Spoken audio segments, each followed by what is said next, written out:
Assalamu alaikum wa rahmatullahi wa barakatuhu. Leo biidhnillahi ta'ala tuko na shekhe wetu almaruf al-Sheikh Muharram Mziwanda. Shekhe huyu binafsi namkubali sana na pia huwa nafuatilia baadhi ya clip zake. Allah mlipe kheri kwa kazi anayoifanya na Allah mbarikie katika elimu yake.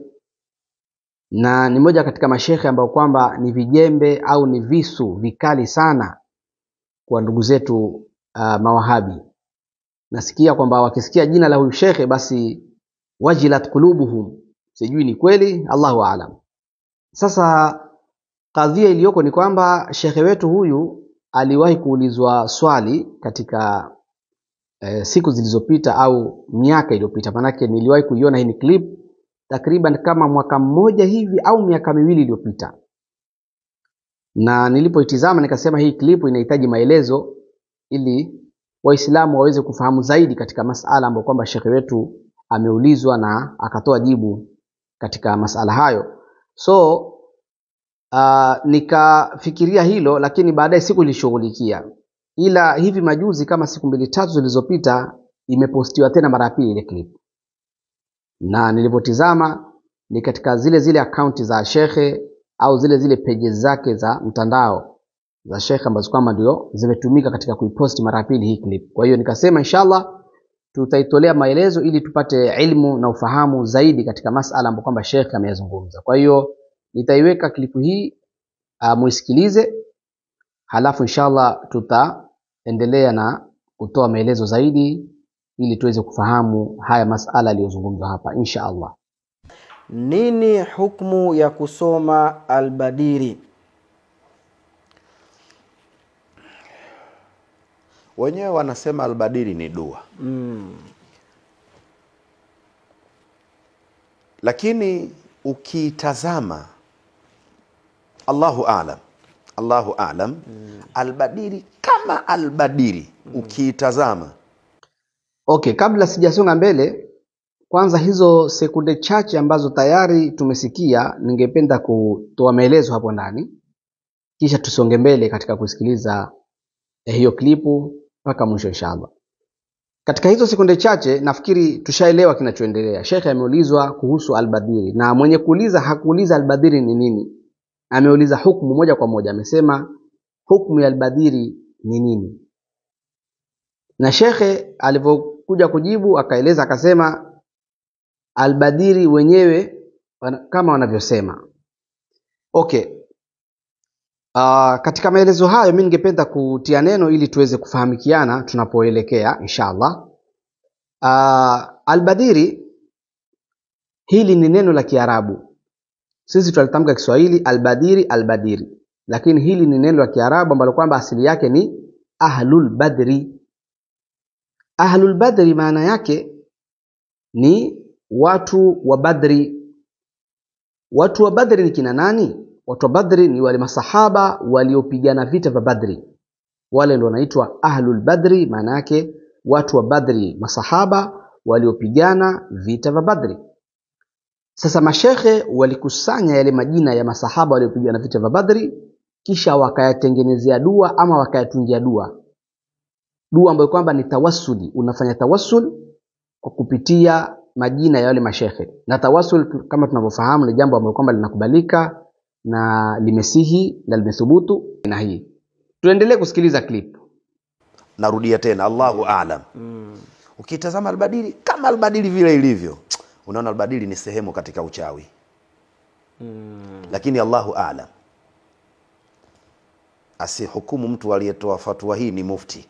Mie sio mufti. Sasa kuiweka mtu akamwambia uharamu uko wapi, atauliza. Pale si kwa mfano kuna ndimu, je ndimu ni haramu? Anataka kuangalia kile kitu kilivyo. Si umenielewa? Pale atataja vitu ubani haramu, anakutajia kitu sisi atuangalii kwa aini ya kile kitu, tunaangalia kinachokwenda kule, lengo nini. Wanaokaa Uswahilini wote wanajua Al-Badiri na kazi zake.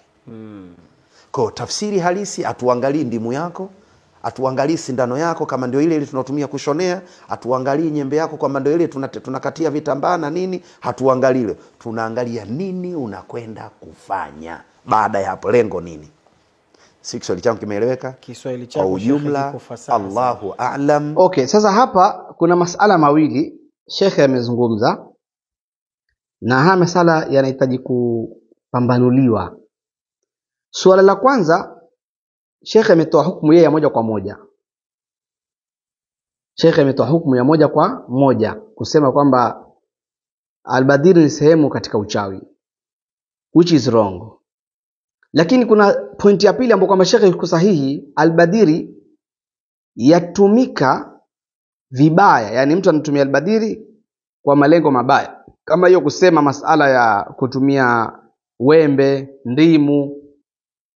Nasema kwamba sindano hii hatutachukua hukumu ya kwamba sindano kwa sababu inatumika katika kushonea tutasema inafaa. Hapana, tutasema sindano hii waenda kuitumia kufanya nini? Ndimu ipo sawa, lakini ndimu hii wewe enda kuitumia kufanya nini? Yale matumizi yako ndio yatajenga ni halali ama ni haramu. Hapo shekhe yuko sahihi kabisa. Lakini sehemu inayohitaji kupambanuliwa ni hapa. Sehemu inayohitaji kupambanuliwa ni hii. Matumizi mabaya ya kitu yanaweza kuwa haramu kwa kile kitu. Kile kitu kinaweza kuharamishwa kwa matumizi mabaya. Hii ni masala mbali. Kisha kuna masala hichi kitu chenyewe asili yake chafaa ama hakifai. Kitu chenyewe asili yake chafaa ama hakifai. Kwa hiyo hizi ni vitu viwili tofauti shekhe kama amevishikanisha. Ni vitu viwili tofauti ambao kwamba ndio pale nikasema masala aliyozungumza shekhe ni masala yanahitaji kupambanuliwa na kufafanuliwa. Kuna vitu viwili shekhe amevichanganya. Kitu cha kwanza ni matumizi ya ahlul badri. Sio ahlul badri peke yake, hata Qur'ani.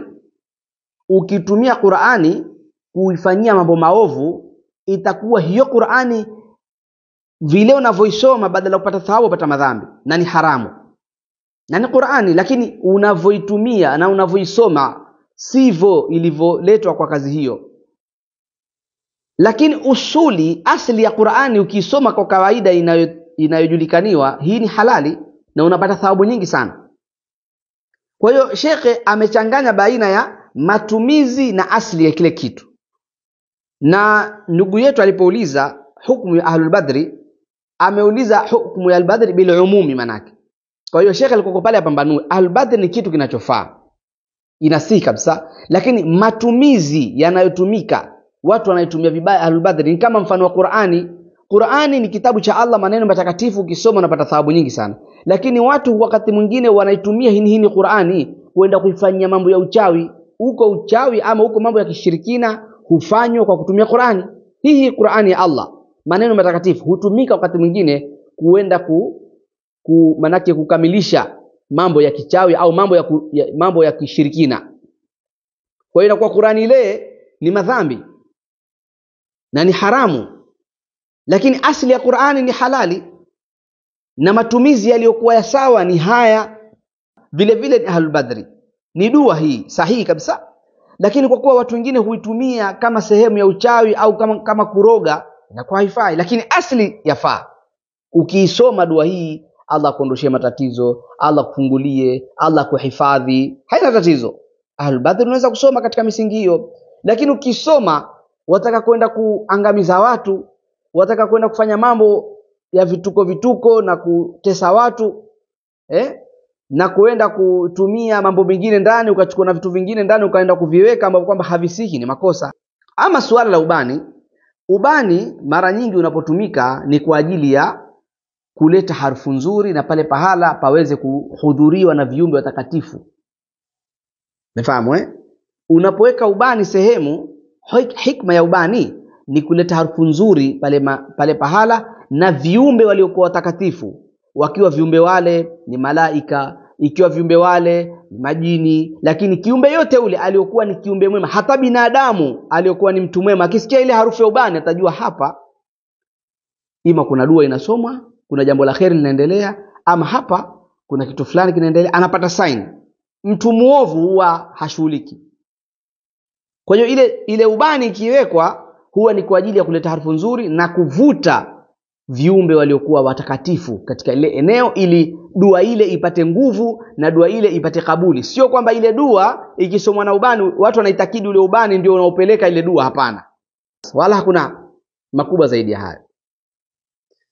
Allah tupe ilman nafian wa rizqan wasi'an wa amalan mutaqabbala. Wassalamu alaykum wa rahmatullahi wa barakatuh wa shukran, jazakumullahu khair wa billahi tawfiq.